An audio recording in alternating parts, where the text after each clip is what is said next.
ريزو المطاعم بطريقة بسيطة وسريعة، من أكثر وأطيب الوصفات اللي هواي ناس تحبها. راح نشتغلها إن شاء الله اليوم بطريقة المطعم. شلون يطلع ويانا الدجاج؟ يكون من الداخل لونه أبيض، الطبقة الخارجية تبقى ويانا ناشفة ومحمصة فترة طويلة وما تصير ويانا لينة. وراح نشتغل وياها التمن بنكهة وطعم مميز وطيب، تطلع حباتنا ثرية ويكون هش وخفيف. ملاحظات بسيطة لهذا النوع من الدجاج يطلع ويانا بهذا الشكل. إن شاء الله تجربوه بهاي الطريقة ويعجبكم. عندي هنا هاي الأنواع من البهارات راح نستعملها للدجاج. ملاحظة بسيطة لهذا النوع من الدجاج إنه نستعمل البهارات اللي تكون ألوانها فاتحة. على مود الدجاج بعد القلي يطلع ويانا لونه أبيض والزيت ما يحترق ويانا بسرعة. عندي هنا نص كيلو من صدور الدجاج مغسول بملح وليمون. نقطع أصابع بهذا الشكل، الأصابع تكون ويانا وسط على مود تتحمل طبقة التغليف بعدين وما تنهرس ويانا بالقلي.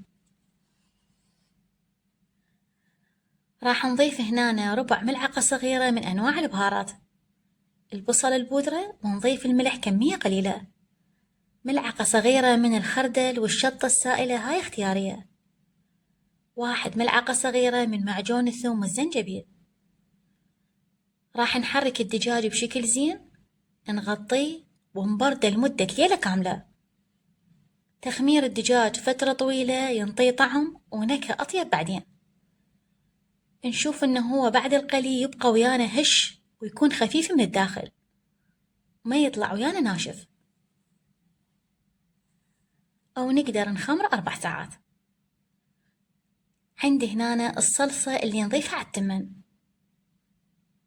هنا راح نضيف الصاص العادي وصاص المشاوي، نضيف الكاتشب ونضيف العسل، رشة صغيرة من الملح أو حامض المندوزي، نحركها ونتركها على جهة. هاي البهارات راح نستعملها للتمن.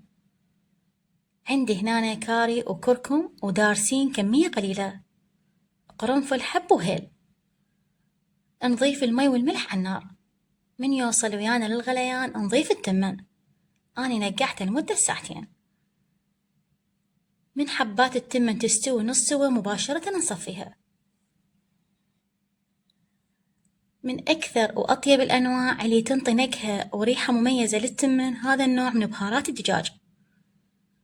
نضيف على التمن زيت حار ونضيف كمية قليلة من بهارات الدجاج، نحركه بشكل زين ونتركه على نار هادية ربع ساعة وراح يكون التمن ويانا جاهز. عندي هنا العجين السائل، نص كوب من الحليب وبيضة كاملة. نضيفه هنا نحركه بشكل زين، وراح نضيف هنا كوب من الطحين نضيفه بالتدريج، ورشة صغيرة من البهارات اللي تكون خاصة للشاورما. راح أضيف هنا 1 ملعقة صغيرة من البيكنج باودر، 1 ملعقة صغيرة من الفانيلا. نضيف ملح كمية قليلة ونحرك المواد بشكل زين. من صار العجين ويانا بهذا الشكل صار ويانا جاهز. مباشرة راح نضيفه على قطع الدجاج ونحركه بشكل زين. راح نبدي مباشرة بالتغليف. عندي هنا طبقة التغليف، 2 كوب من الطحين يكون منخول، 2 ملعقة طعام من النشا، 1 ملعقة صغيرة من الفانيلا. نضيف هنا كمية قليلة من بهارات الشاورما والكرفس الناشف ونحركها بشكل زين. راح نبدي هنا ناخذ قطع الدجاج نضيفها بطبقة التغليف ونحركها أول شي بشكل زين، بعدين راح نبدي نضغطها بهذا الشكل. كل ما ضغطنا عليها أكثر من نجي نحركها بعدين راح تطلع ويانا الحراشف أكثر. هنا الزيت يكون ويانا غزير والحرارة تكون وسط.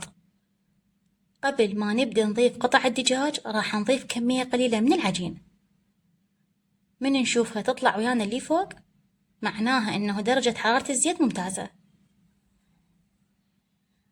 وراح نبدأ نضيف قطع الدجاج. من نضيف قطع الدجاج بالزيت نهائيا ما نحركها. من نشوفها تاخذ لون خفيف من أول جهة نبدي بعدين نحركها بسهولة. راح نشوف هنا إنه الزيت راح نكمل مقدار الدجاج كامل وما راح يحترق ويانا، راح يبقى لونه فاتح.